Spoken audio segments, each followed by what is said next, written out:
Right here, right here, right here. We just push. We gotta pull back. You gotta push behind this yellow. Push.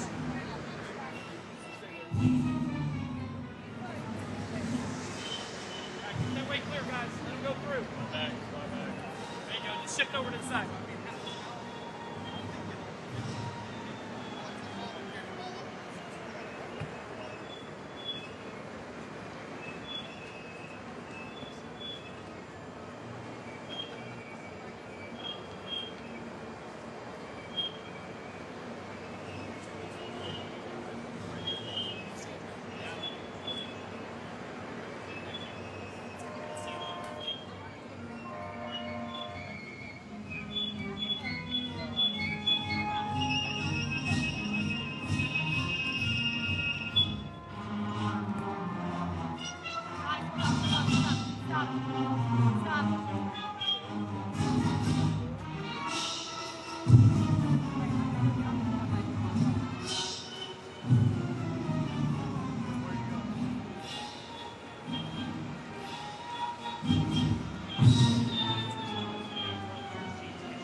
No more than 5.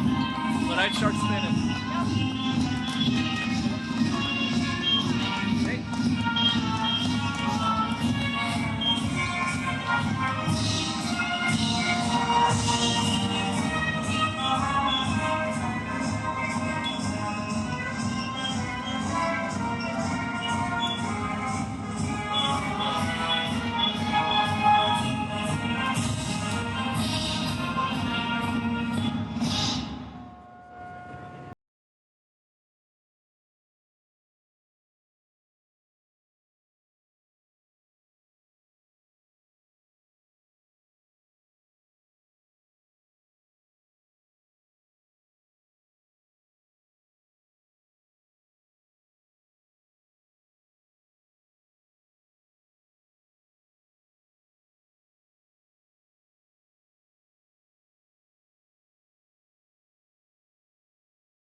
In just a minute, you'll see the iconic and world-famous flight demonstration team, the United States Navy Blue Angels.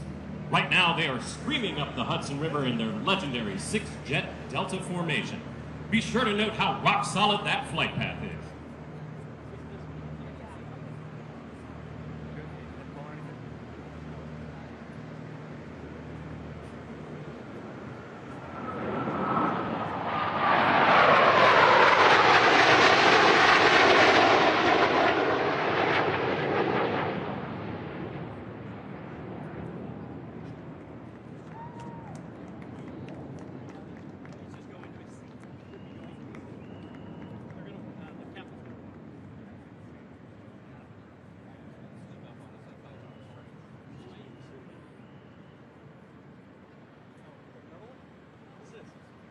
Following closely behind the Blues, we have a massive, roaring wall of sound.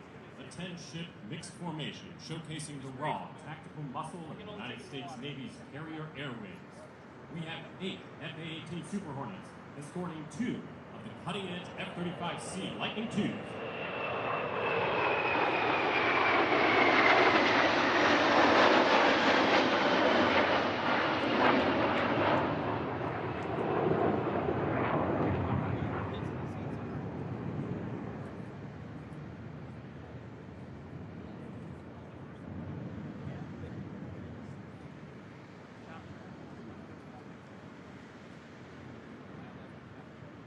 Breaking the tension now with the magnificent splash of color. Look up for the French Air and Space Force's elite aerobatic team, the Patrouille de France.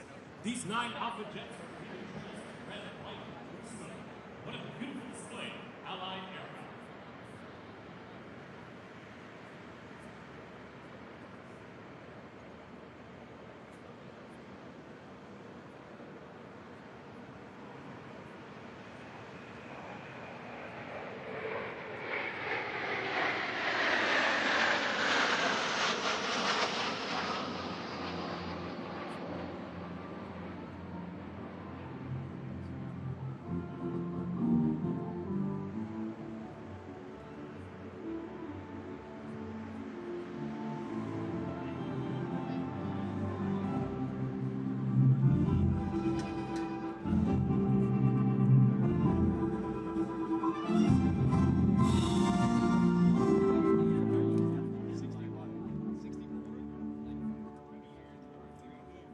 Ladies and gentlemen, history is roaring to life over the Hudson right now.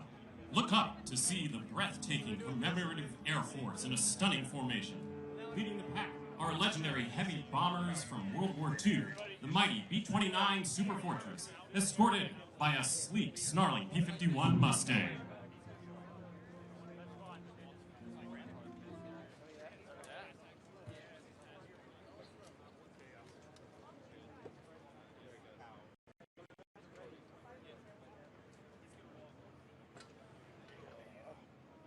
Amazing. Thank you, JD.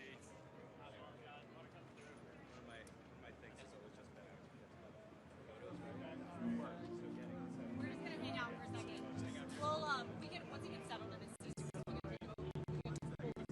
Yeah, we'll go then. I can pull you. We can get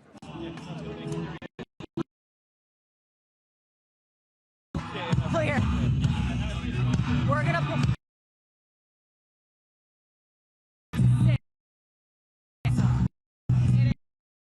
Where are you guys going now? What's up? Where are you going now? So we're gonna go, once he sits down, we'll go, we'll get to another position to shoot like cut shot of him. Okay, you want to go to the Molt? If you want to, but they're asking us to wait here. Yeah, But yeah, you go to the Molt, yeah. Yeah. What are we going to do? We're gonna go, they're gonna kind of take us around to get cut shots of the VP. Are we? For how long? A couple minutes?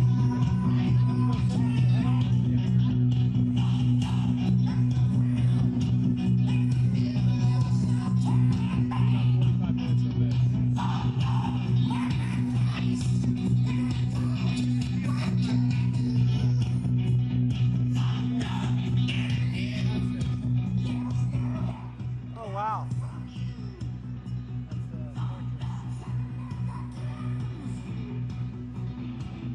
That's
It is the world's first production tilt-rotor aircraft, giving the Marines the high-speed, long-range performance of a turboprop airplane combined with the vertical takeoff capability of a helicopter.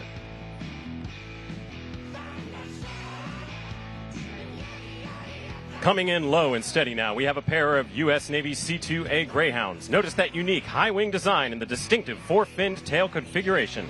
These twin-engine turboprops might not have the flashy speed of a fighter, but they have served as the absolute lifeline for the fleet for many years.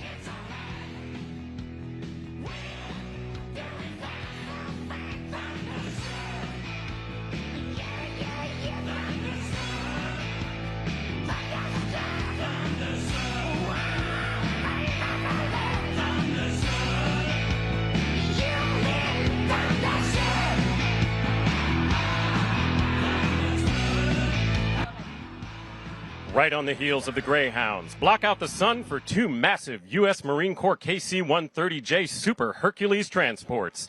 These four-engine tactical tankers are flying in a tight side-by-side formation, showcasing the incredible stability of this legendary aviation framework. The Herc has been in continuous production longer than any other military aircraft in history, but these modern Marine Corps versions are uniquely specialized. The K in KC-130 stands for tanker.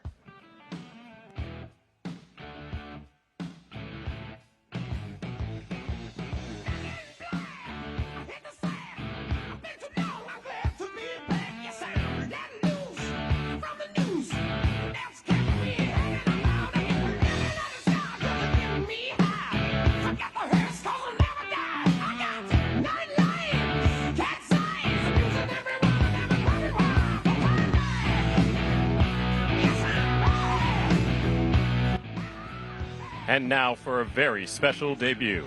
Looking to the south, we have a pair of sleek twin-engine turboprops flying by. These are the brand new U.S. Navy T-54A Marlin IIs, making one of their first major public appearances. This aircraft is the brand new backbone of the Navy's multi-engine training system, based on the commercial Beechcraft King Air 260. The T-54A is actively replacing the venerable T-44 Pegasus, which has been training naval aviators since the late 1970s.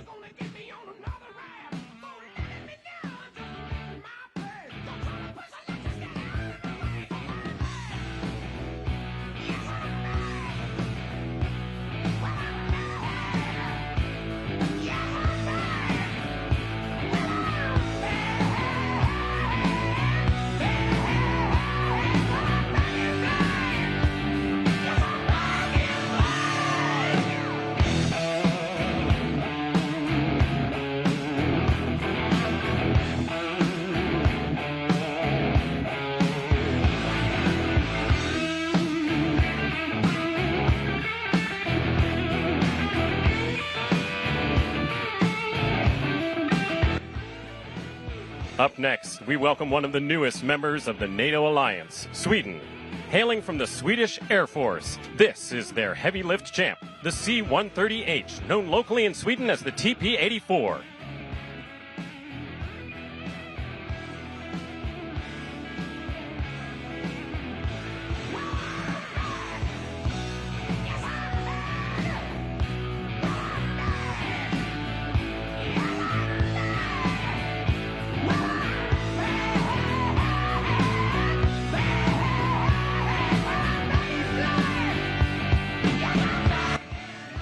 Keep looking south, everyone. If you've ever wondered what absolute structural strength looks like, this is it. Flying by now is a Lockheed WP-3D Orion, operated by the National Oceanic and Atmospheric Administration, better known as the NOAA Hurricane Hunters. This massive four-engine turboprop is heavily modified and bristles with specialized weather radars, including that giant distinctive black dome sitting under the fuselage.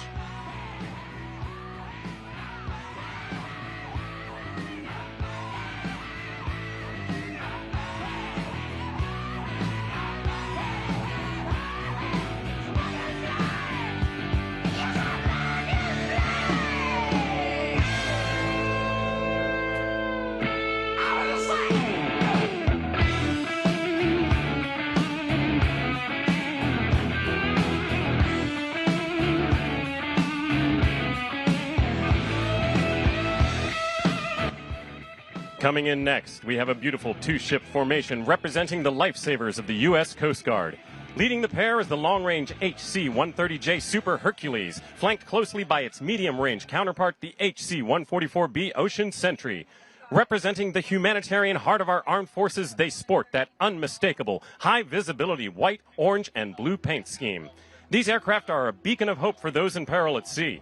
They watch over millions of square miles of ocean, embodying the uniquely American commitment to saving lives and enforcing the rule of law.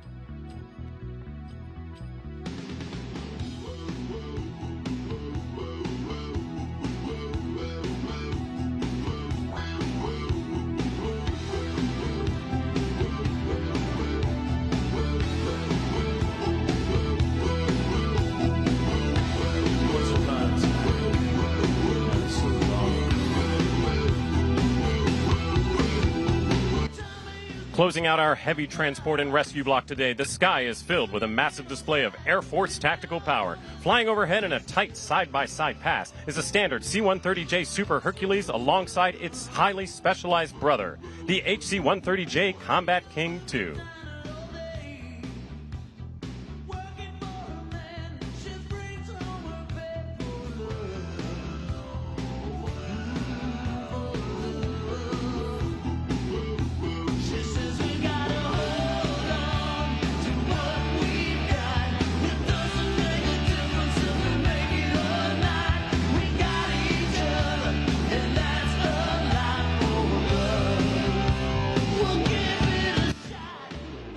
The HC-130J Combat King II is a legend as the Air Force's only dedicated fixed-wing personnel recovery platform. A powerful reminder of the American ethos, no man left behind. Flown by Air Combat Command, its primary, highly dangerous job is to sneak deep behind enemy lines at night to rescue downed pilots or isolated troops.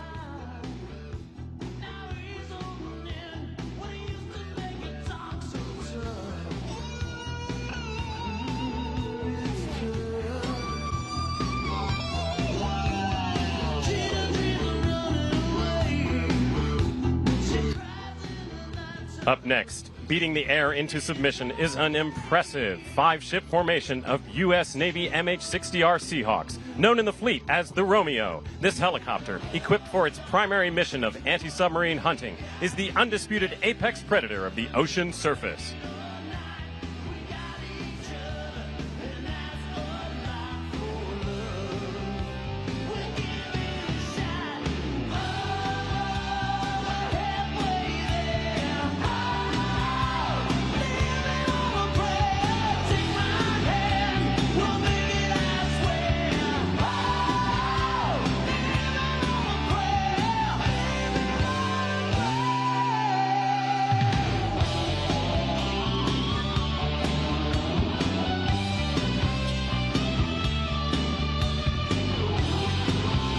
And here comes a flash of bright orange and white. Listen to the high-pitched hum of 4 U.S. Navy TH-73A Thrashers flying past in an immaculate diamond formation.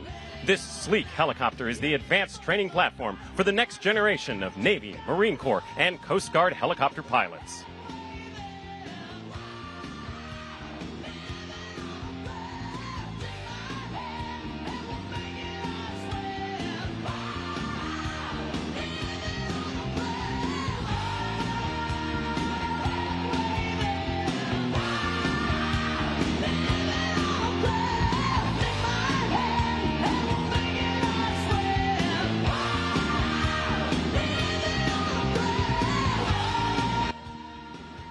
Representing the Kingdom of Spain, we have an incredibly rare mixed 3-ship formation from the Spanish Air and Space Force. Look at this spectacular lineup. 2 nimble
From the deep drone of the maritime patrols, get ready for a sharp buzz as 4 U.S. Air Force T-6A Texan IIs cut through the airspace in flawless formation.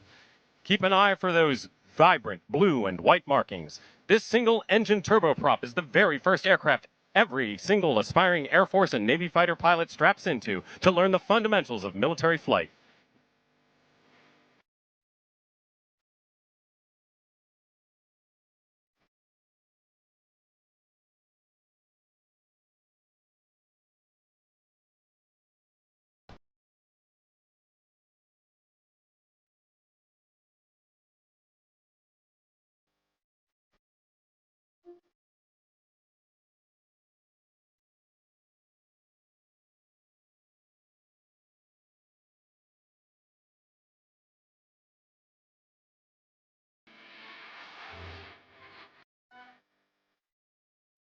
Swooping overhead now is a crisp formation of 4 U.S. Navy T-6 Texan II aircraft. Don't let the propellers fool you. This turboprop powerhouse is where every single Navy and Marine Corps pilot begins their journey to earning their wings of gold.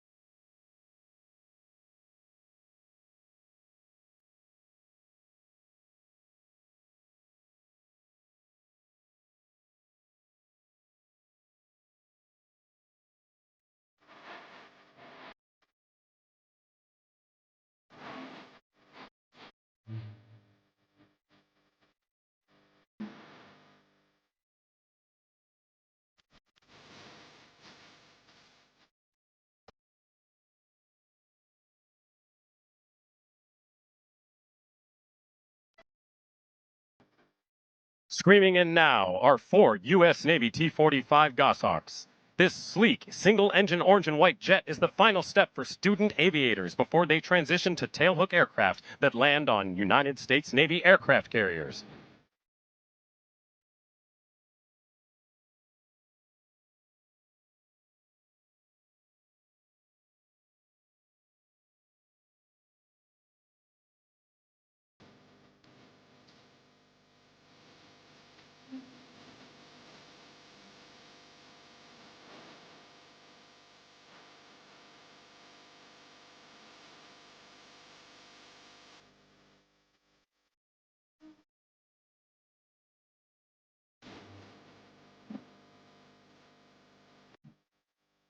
The E-2D Advanced Hawkeye is the U.S. Navy's premier airborne early warning and battle management platform. Featuring a state-of-the-art APY-9 active electronically scanned array radar, this digital quarterback provides 360-degree long-range radar surveillance, tracks hundreds of air and surface targets simultaneously, and coordinates complex strike warfare deep into hostile territory.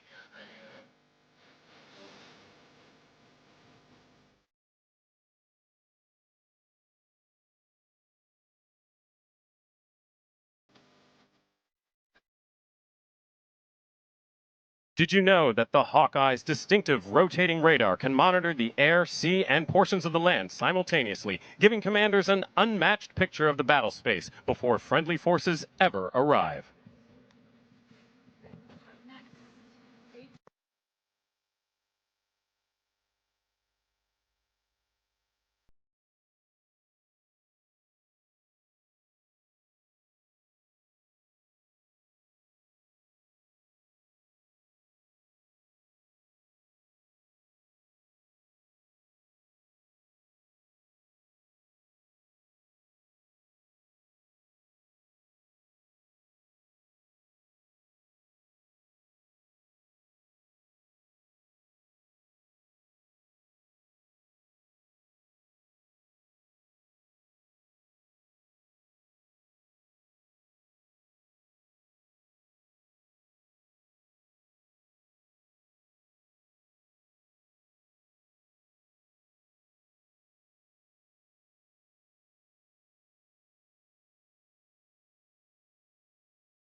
block out the sun, folks, because approaching from the south is the ultimate display of American strategic air power. A historic three-generation heavy bomber triad flying together. Leading the formation is the unmistakable bat-like shadow of the B-2 Spirit stealth bomber. Right on his wing is the sleek, supersonic B-1B Lancer, and anchoring the trio is the towering Titan itself, the B-52 Stratofortress.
Featuring 2 UH-1Y Venom utility helicopters and 2 sleek AH-1Z Viper attack helicopters, known to Marines as the Huey and Cobra. This dynamic duo is the ultimate tag team of the Marine Air Ground Task Force.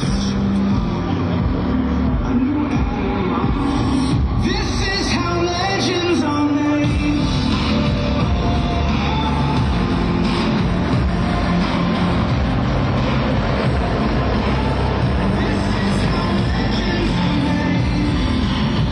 And if you think it's getting windy down on the Hudson, you are right. Approaching now are 2 massive CH-53E Super Stallions and 2 CH-53K King Stallions, the legendary heavy lifters of the Marine Corps. Sailors aboard amphibious ships affectionately call this giant the Hurricane Major because its 3 massive engines generate a blinding downwash of air whenever it takes off.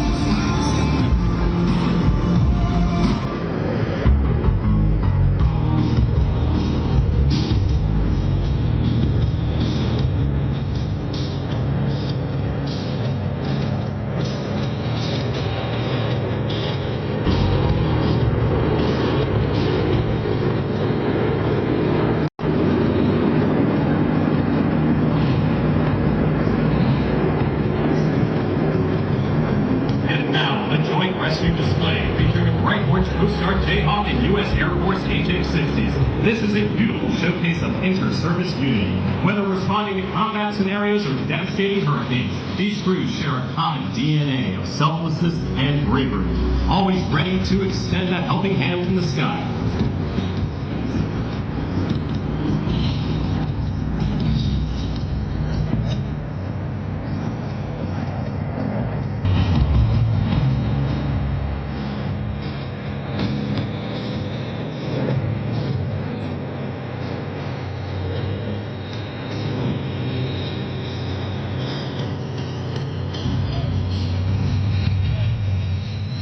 Feeling that rhythmic rumble in your chest? That is the sound of the United States Army and Army National Guard storming the New York City skyline with a massive combined air assault formation. Leading the charge was the double-rotor CH-47 Chinook heavy lifter, flanked by lethal AH-64 Apache attack helicopters and many iconic UH-60 Black Hawk utility transports.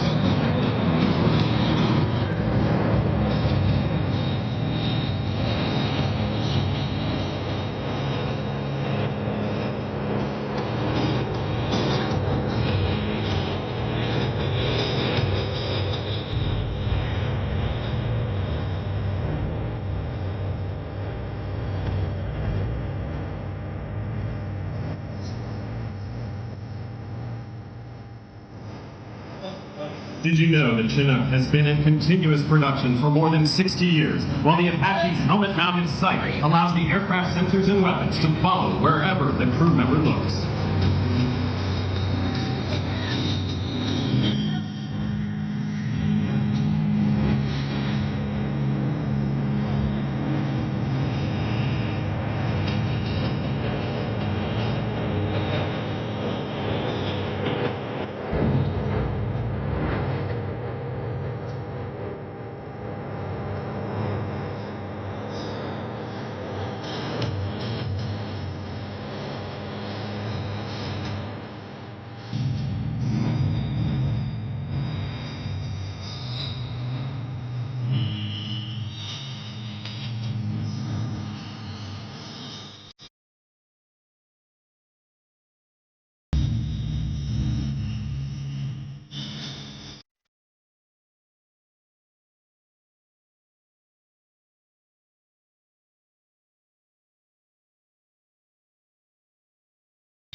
Keep looking south as a striking streak of black and gold arrives. The prestigious Al Fursan Aerobatic Display Team representing the United Arab Emirates Air Force. These 7 elite pilots are flying their brand new twin-engine Hongdu L-15 advanced jet trainers. The team's stunning black livery represents the oil hidden deep beneath the earth, while the gold reflects the vast, beautiful sands of the desert.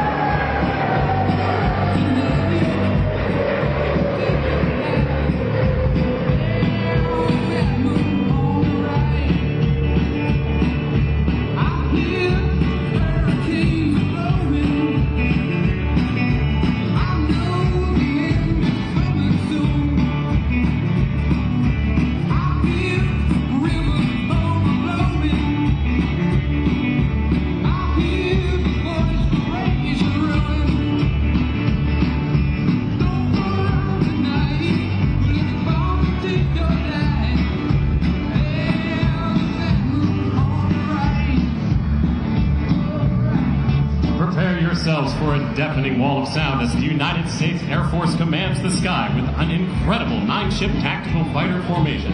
Leading the charge is the F-22 Raptor and flanked by 4 iconic F-16 Fighting Falcons. This is the ultimate showcase of American air superiority.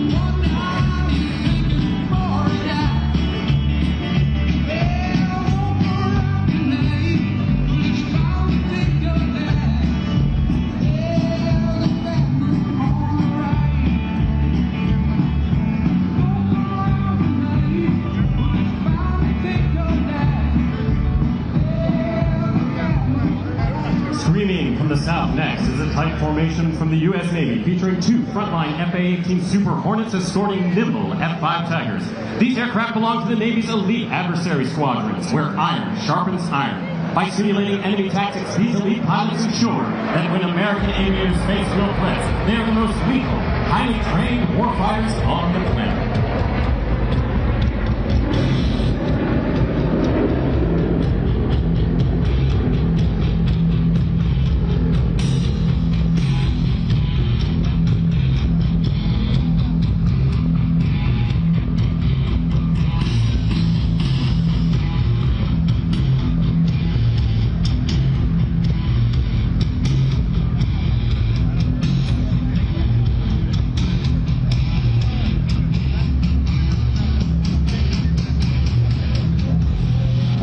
Next is a beautifully crisp formation of F-35A Lightning IIs from our steadfast NATO allies, the Royal Netherlands Air Force.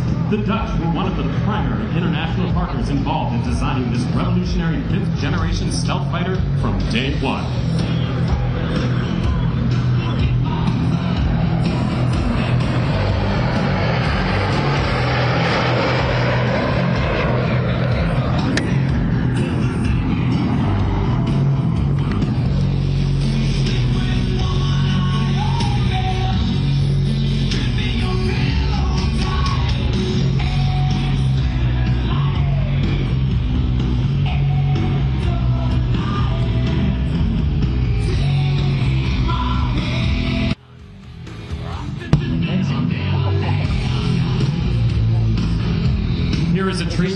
absolutely do not see every day. AB-8B Harrier II jets, representing the Spanish Air and Space Force. Spain represents the last operational Harrier community in Europe, a proud legacy of Seastall aviation. Sorry. Not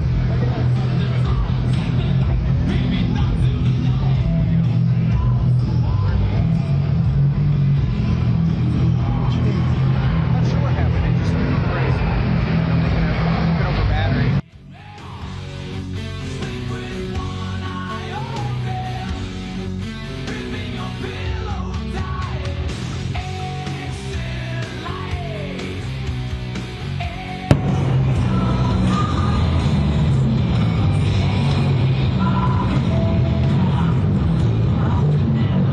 Splitting the air now is another incredible formation from our partners across the Atlantic. The Spanish Air and Space Force should have been supreme at 2,000 Eurofighters and EA-18 Hornets. This represents Spain's strong frontline air defense.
That deep rumble returning as the U.S. Marine Corps sweeps in with a formation of F-35B Lightning IIs and legacy FA-18C Hornets.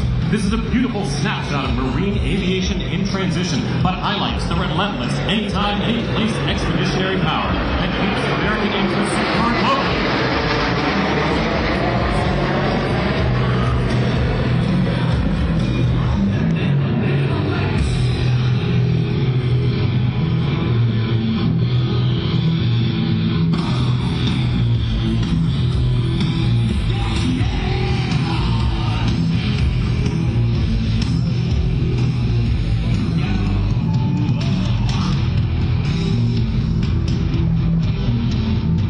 Up next, 3 F-35 Lightning IIs. Did you know that Italy operates both the conventional F-35A and the short takeoff and vertical landing F-35B, giving it flexibility from both land bases and aircraft-capable ships?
Ladies and gentlemen, please welcome United States Ambassador to the United Nations, Michael.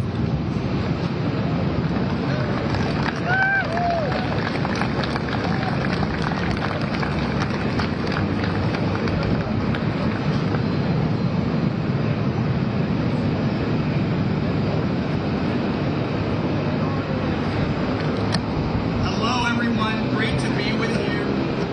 And I just wanted to take a minute to talk to you about how incredible this day is and where we're sitting right now, and put it in perspective. For all of human history, thousands of years, we, people, got our rights from kings, queens, emperors, czars. Just how incredible 50 years ago our founding fathers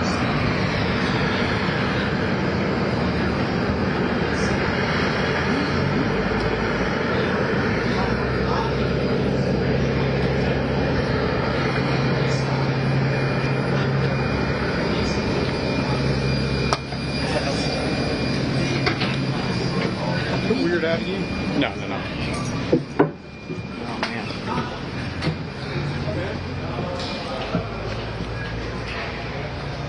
There's a chair right behind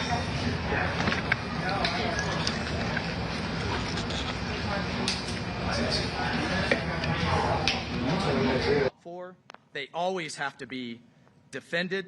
Now, as a diplomat, under a president for peace, under a vice president for peace, I can tell you what, they do all they can to make sure we're using words, not bullets.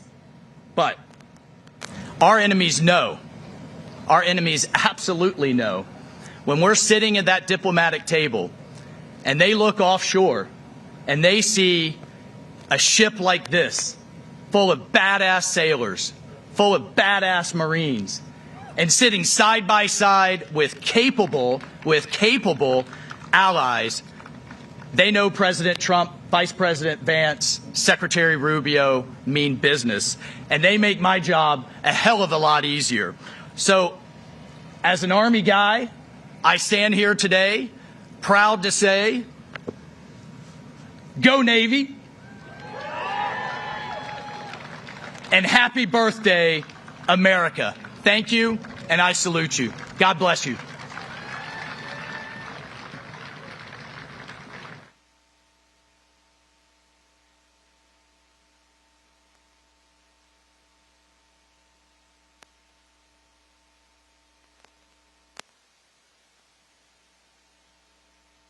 Please welcome to the stage Chief of Naval Operations, Admiral Daryl.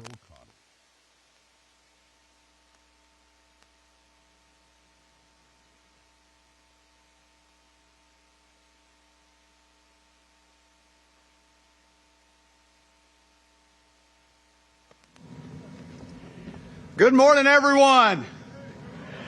I thought the ambassador was going to say, go Navy, beat Army. Vice President Vance, Acting Secretary of the Navy Cal, distinguished foreign heads of Navy, senior leaders, sailors, Marine, Coast Guardmen, honored guests, and friends, it's my pleasure to say welcome aboard USS Kearsarge. Vice President Vance, thank you for being with us here today. Your presence means a great deal to the Navy and Marine Corps team and every nation represented here.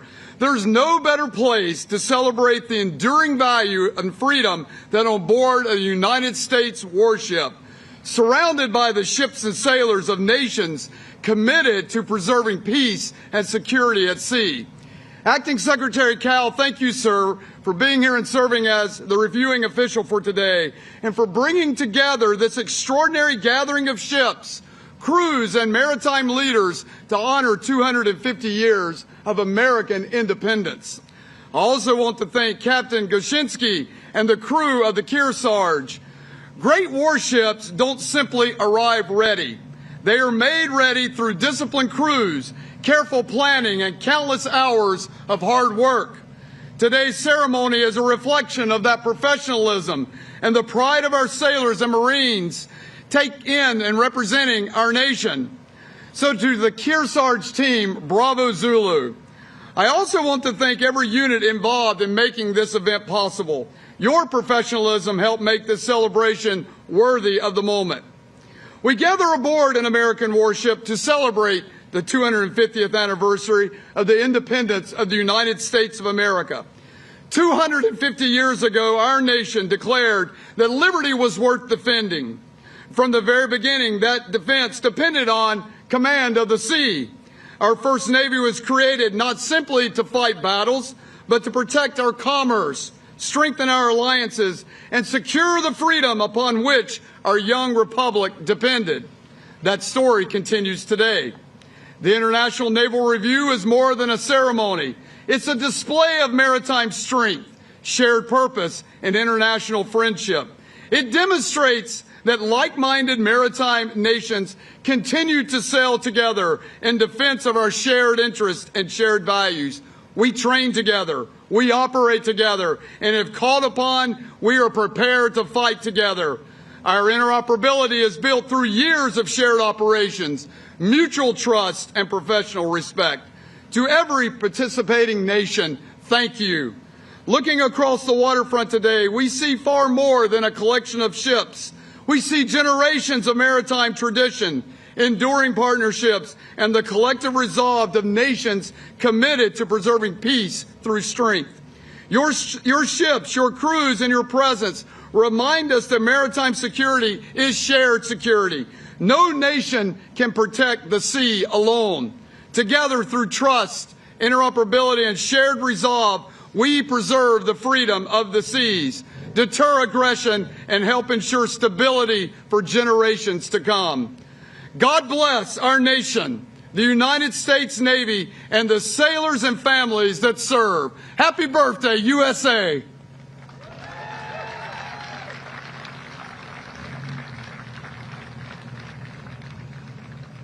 Please welcome the Acting Secretary of the Navy, the Honorable Hung Cao.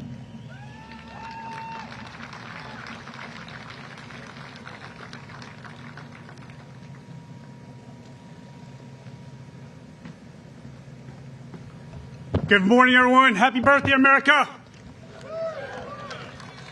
Mr. Vice President, sir, welcome back to your Navy Marine Corps family. Today, we're marking two massive milestones. First, we're celebrating the birth of the United States and its sacred ideals of liberty, freedom, and self-government.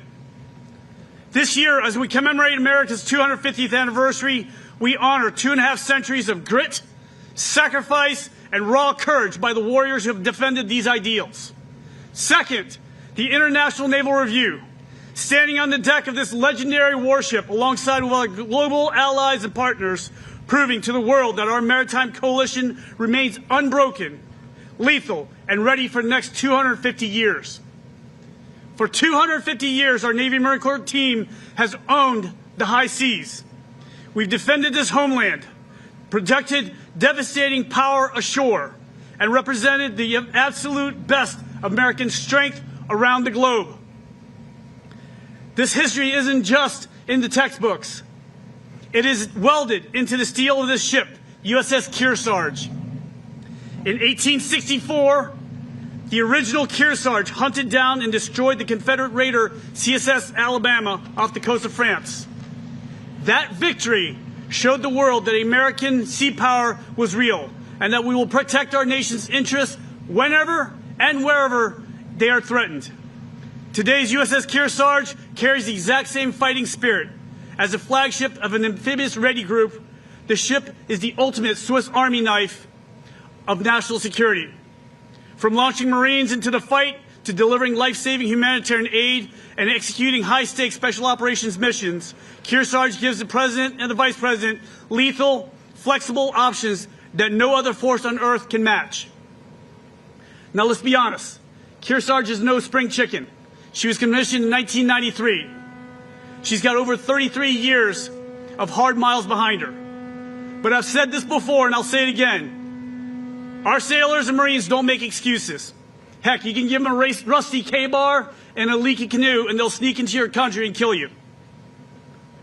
As for this ship and her crew, they rescued an Air Force pilot downed in Bosnia. They evacuated 2,500 people from the chaos of West Africa. They brought the fight to the enemy during Operations Enduring Freedom, Iraqi Freedom, and Operations Over Libya.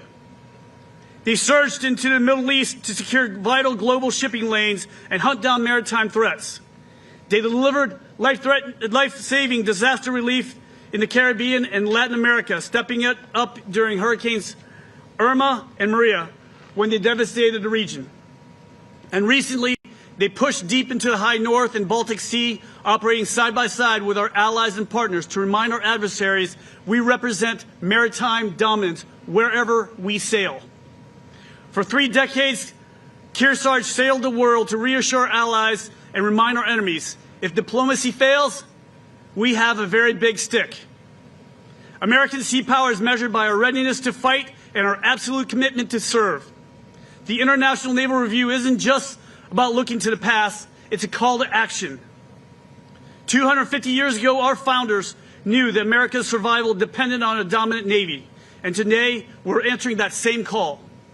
That is the drive behind President Trump's Golden Fleet, our blueprint to build the dominant naval force that will carry America to the next 250 years.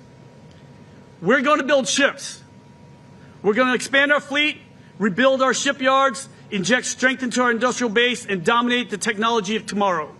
But most importantly, we're going to recruit, train, and retain the hard-charging sailors and Marines that are a true backbone of our maritime dominance. Every single watch, every single deployment, every single mission protects our economy, defends our allies, and preserves the freedom of the seas.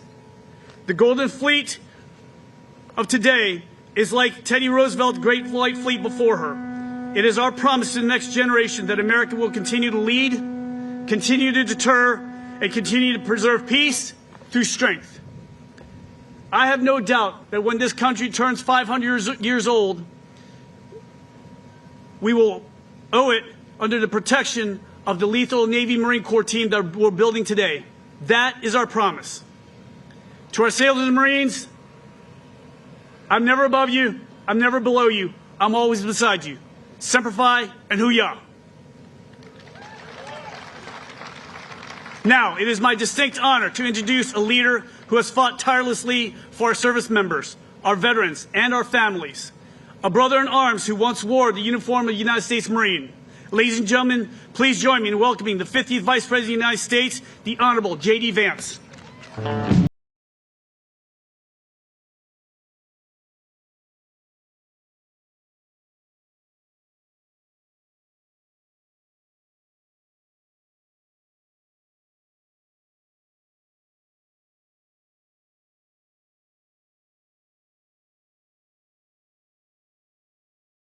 Hoorah! Semper Fi! And happy birthday to all the sailors and the Marines and all the service members of this incredible ship. Please, please, ladies and gentlemen, take a seat. You know, I know it's 100 degrees out here, but my speechwriters wrote me a nice 9-hour address, so it's going to be a long day. A long day. But let me start by saying, first of all, thank you for being here on this incredibly historic occasion. I have to give a shout out to Admiral Caudle and, of course, Acting Secretary Cal, 2 great Americans. Thank you for your leadership and for everything you've done to prepare us for this incredible celebration today. And I also, of course, got to give thank you, but also special greetings from the President of the United States for reviving this incredibly proud naval tradition as we celebrate 250 years of American daring and 250 years of American naval excellence. Today,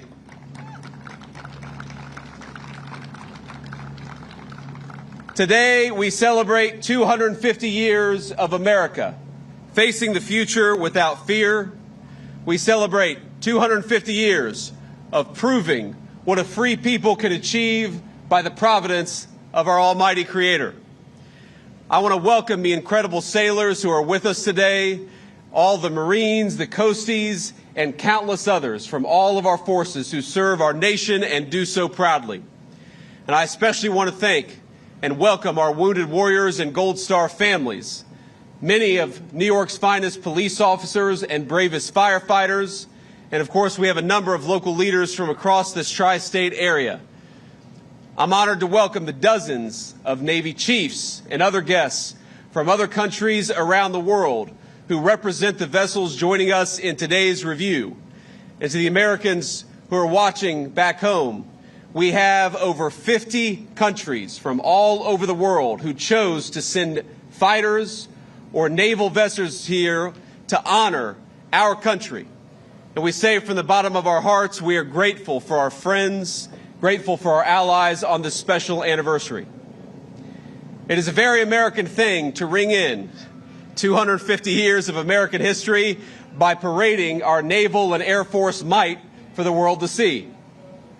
But I can't help but consider that 250 years ago, the waters of New York Harbor looked very, very different. While the Continental Congress met in Philadelphia to ratify the Declaration of Independence, General Washington was right here in Manhattan, peering out on this beautiful land and beautiful sea. His attention was fixed on the horizon, watching for sails of the most powerful navy on earth. 1 week before, the British had begun landing troops on Staten Island, and they had landed 32,000 in just over 6 weeks. One colonist still in the city recounted it seemed as if all of London was afloat and heading to the new nation. War was coming, and everyone knew it. By July of 1776, 80% of New York's population had emptied out in anticipation of the coming violence. And that brings us back to our great General Washington. He knew the battles to come would be bruising and would demand much of his men. But they needed to know, through hot summers and cold winters, exactly what they were being asked to fight for. And so, just a few days after the Declaration of Independence was signed, George Washington read aloud the words of the incredible Declaration. We hold these truths to be self-evident, that all men are created equal, that they are endowed by their Creator with certain unalienable rights, and that among these rights are life, liberty, and the pursuit of happiness. Even today, 250 years to the day later, these words command a tremendous power over us as Americans. For 250 years, they have stirred our hearts, and they've reminded us of who we are as a people. But to Washington's soldiers, to the people to whom they were first read, think about this, they were entirely new. What has become standard American parlance, they had never heard those words before. And I think it's something striking to reflect on, that in 2026, the Declaration was written with the assumption that its audience would immediately grasp its words. Though they had never heard it, they would know exactly what it meant. It wasn't written for historians. It wasn't written for academics. It wasn't written for the generations to come. It was written for the people of this fledgling country. It was written for the soldiers who would fight to turn those words into a new system of government. As a document, it does not handhold its readers. Its citizenship at a very hard level. It does not pause to explain who this Creator is. It doesn't explain what the equality of men means. It doesn't try to go into details about the consent of the governed. It simply declares these truths to be self-evident. 250 years later, it's worth asking, self-evident to whom? If the Declaration proclaims truths the founders believed to all mankind, yes. But it says those truths in language intended to be familiar specifically to the American nation that it was authored to, authored by, and authored for. It was, as Jefferson put it later in his own life, an expression of the American mind. A document whose purpose wasn't, quote, to find out new principles or new arguments, but to place before mankind the common sense of the subject, the common sense of the American people. That people had been generations in the making. 1776 was not an accident. The patriots of that era understood themselves to be heirs to an older civilization who would carry it forward. Now, they shared with Great Britain the same language, the same God, the same system of common law. They even read many of the same books and observed many of the same customs. They shared the same understanding of justice and public life.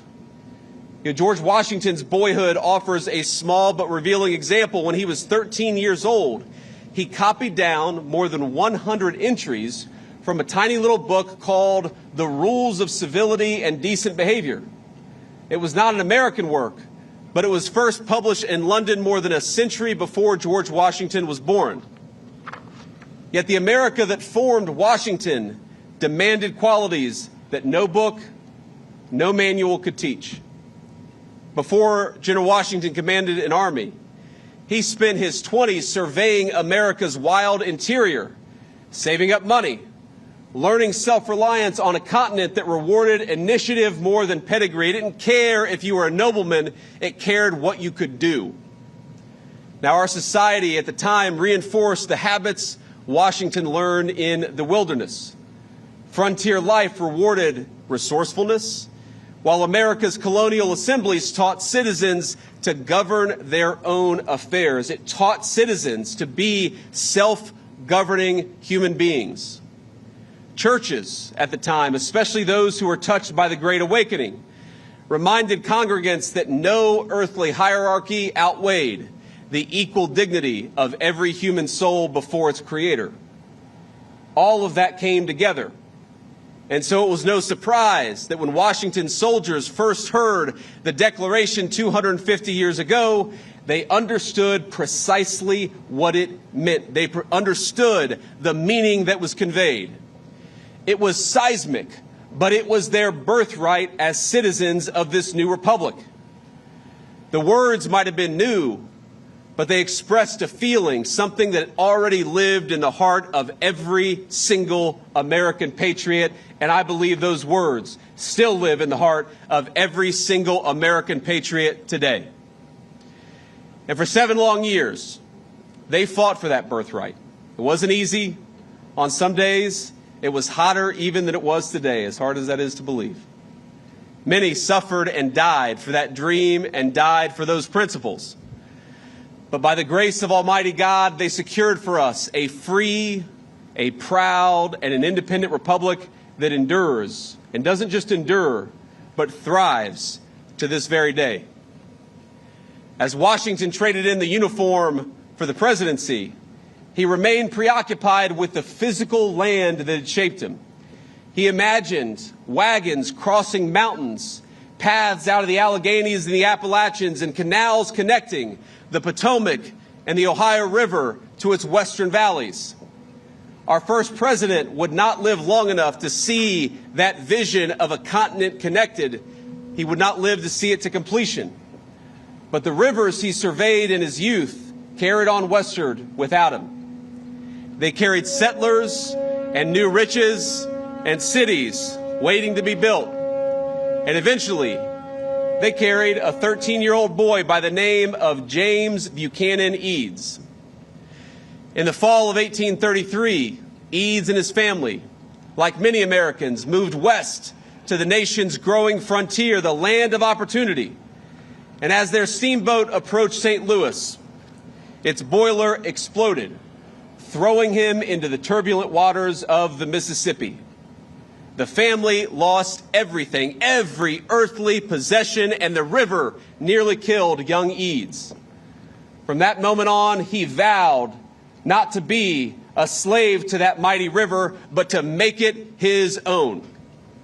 He received no formal education, but to support his family, he sold apples on the St. Louis riverfront, captivated by the bustle and frontier of boomtown St. Louis. At 16, he took a job on the water, and not long after, he conceived of an idea that most engineers at the time, they thought it was crazy. They thought it was insane. Sunken ships and other treasures lay scattered along the bottom of the Mississippi. No business in the world existed to salvage them, to take that buried treasure on the bottom of the mighty Mississippi and bring it to work for people. Unlike the more peaceful streams out east, the river's strong currents and turbid waters, most insisted that ordinary diving in the mighty Mississippi was impossible. You could not do what Eads proposed that we do. But he disagreed. And so he did what every American does when they're told they can't do something. He went out and did it anyway, and he did it himself.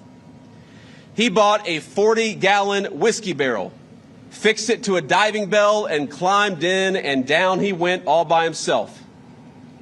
The riverbed was pitch black, the current pulling his feet every which way. Sand swirled around him like a dense snowstorm, he later recalled.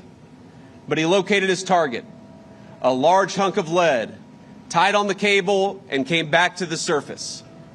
Eads went on to become one of the nation's greatest civil engineers. He built the very first bridge spanning the Mississippi River south of its confluence with the Missouri. An impressive feat for a man who'd never built a bridge before. The people who told him, you can't build the most difficult bridge because you've never built a bridge before, he said, yes, I can, because I'm an American and I'm going to do it myself. It was the first on the planet, that bridge, to be made of steel. And residents of St. Louis still use that bridge to this very day, nearly 200 years later. That is American ingenuity and American greatness. At the river's mouth in Louisiana, Eads raised jetties that helped calm its violent flooding to prevent the buildup of silt. And by doing so, he transformed New Orleans from the 9th largest port in the United States to the 2nd most powerful port in the world, rivaling only the city that stands behind us. But Eads had already faced a still greater test, because as the Civil War broke out, the government summoned him to Washington for his help building the ironclads which the United States Navy would seize the Mississippi with. It was no matter that Eads had never built a gunboat in his life. He had never built a gunboat ever. Instead, he completed 700 of them in 100 days. It's unbelievable. The river ships that Eads built were so strong that the Navy deployed them into the ocean to secure the Gulf. They served their purpose. They defended the Mississippi. And in doing so, they helped preserve our Union. And so it kept growing. And of course, the American frontier made way to farms and factories stretching further and further west. River towns became great cities. Railroads reached the Pacific. Steel mills rose where once wilderness had stood. The American mind widened, and the Republican whose independence Washington won, that James Eads had helped sew together, grew into the most powerful industrial powerhouse in the history of humanity. For other nations, growing industry brought dispossession before it did prosperity. In the old world, the one our ancestors had left behind, the Industrial Revolution threw society into chaos. And into that chaos rushed vacuums and ideologies that answered the dignity of man with labor camps and killing fields. Where the old world led to communism and fascism, the Americans recognized that at root, they were a denial of everything that Washington and Jefferson had read to his men 250 years ago. The free world needed to win, but in order for the free world to beat communism and fascism, it had to outproduce them. And as in every conflict before, America looked to her sailors for help, and to the builders who made sure those sailors had the very best ships to sail on. Among them was a man that we know as Henry Kaiser. Like Eads, Kaiser had grown up with very little. The son of German immigrants, he dropped out of school at 13 to work the stockroom at a dry goods store in Utica, making $1.50 a week and commuting 4 miles each way on foot. Eventually, he moved to Spokane for better job opportunities, setting his sights on starting his own company. Now, he walked into a bank with no business, no workforce, and no history, just a single proposed contract and what the banker would later describe as sheer audacity. He walked out with a $25,000 loan. And with his workers, he erected the Hoover Dam and hundreds of miles of highway across the West. Everywhere he went, he organized ordinary Americans to build extraordinary things. And everywhere he went, he believed their welfare and the welfare of the enterprise that he was building went hand in hand. Kaiser pioneered health coverage at his construction sites. That's why we know the name of Kaiser, because he understood that men working in dangerous conditions, they deserve to see a doctor. He saw his workers as partners, and he walked the walk long before it was fashionable to do so. Where some say that America's story is one of the dispossessed struggling against the powerful, Kaiser shows that America's greatness is built by cooperation between all of our citizens from every single walk of American life. Now, that cooperation was important, but it became profoundly important the day after Pearl Harbor. The United States Navy at the time needed ships bigger and better and faster than anyone thought they could be built. We didn't have the biggest Navy in the world, but we needed one, and we needed one fast. So Kaiser did what Americans always do when confronted with the impossible. He put it on his shoulders and said, let's go do it. Kaiser had never made a ship in his life, but that wasn't going to stop him. First, he built shipyards all up and down the Pacific coast. Then he filled them with American workers, 250,000 of them. Farm boys from Iowa, miners from Appalachia, mothers from Detroit who had never held a welding torch. Together they launched nearly 15,000 Liberty ships, vessels that carried American cargo and sailors across 2 oceans. His Richmond yard built one of them, the SS Robert E. Peary, in an astonishing 4 days and 15 hours. The shipbuilders Kaiser hired, they weren't just a means to an end, they were his partners. Kaiser looked at his workers and saw people, Americans who got sick, who had families to raise, who showed up in Richmond and Portland with little more than a hat in their hand, but who had amazing potential. He saw the potential of normal Americans when unshackled from destitution. And he saw them not just as mouths to feed or as workers to pay. He saw them as fellow citizens who could build amazing things. So he built housing near these shipyards and nursery schools to help mothers join the war effort. He extended the health plan he had started at his dams to every worker in every yard, opening it to the public after the U.S. won World War II. And though separated by generations, I tell the story of these 3 men because Kaiser and Eads and Washington, they were exactly the kind of men that Jefferson wrote the Declaration of Independence for. Kaiser was an American.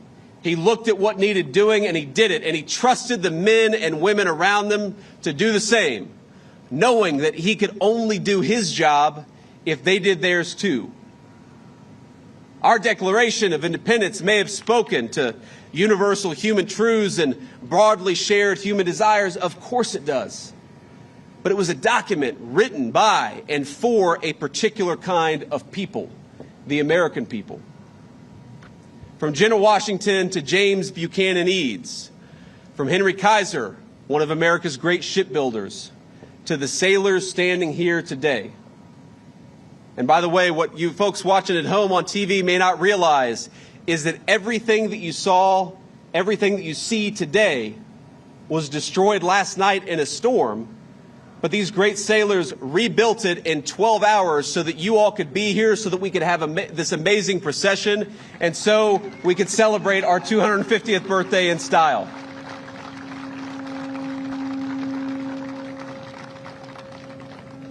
All of us, connected through the generations, rich and poor of every job, we are a people formed by generations of self-governance and personal industry. We are formed by Frontier Assembly Hall and congregation, by River Valley and prairie and factory floor. We are formed by the conviction that we are bound to one another, not only by bloodline nor creed alone, but by a common character, a shared fate, and a shared future. Ladies and gentlemen, I have to address what you will hear from some loud voices today, because as much as all of us, whether we're Democrat or Republican, whatever our political persuasion, all of us are celebrating. But you will hear a couple small but loud voices today speak obsessively not of our national greatness, but of our national imperfections. They will speak of the powerless and the dispossessed. They will tell you that America is just another country where the weak struggle against the strong. And if they acknowledge that there is anything to be proud of in our history, they'll say it's the fact that sometimes the powerless have won a zero-sum battle. They're wrong. They'll talk about America's sins with the anger and zeal of a brimstone preacher, but without any of the grace or forgiveness that must be present in the Christian faith. These people misunderstand the essence of America, from Thomas Jefferson to Henry Kaiser. They misunderstand that we all have moments of great power despite those very real imperfections. That there are victims and heroes who live inside of each of us, from the most ambitious leaders and builders to steel welders like my grandfather. People who had their own role to play in turning this dangerous wilderness into the proudest civilization in history.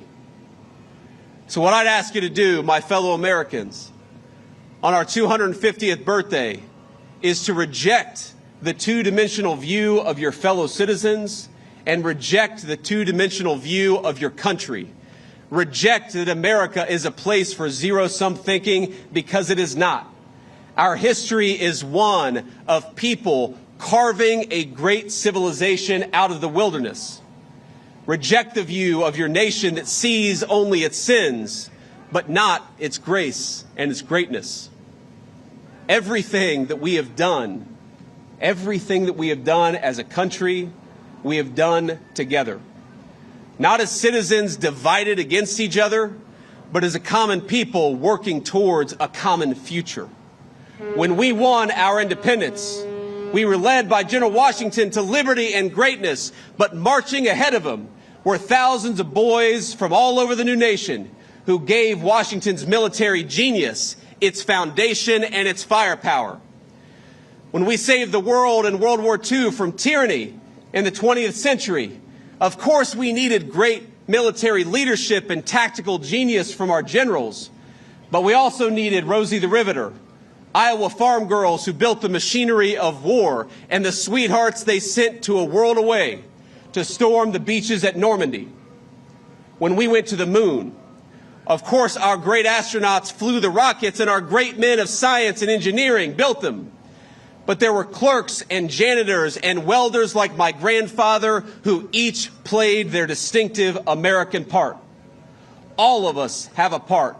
All of us had our part, our role to play in creating 250 years of a proud American story. And all of us will need to do our part to create the next 250 years of American greatness. So I say to all my fellow Americans, I'm proud of you. Happy birthday. And happy birthday to our great nation. Today, my friends, we celebrate. And tomorrow we get back to work. God bless you. Thank you for having me.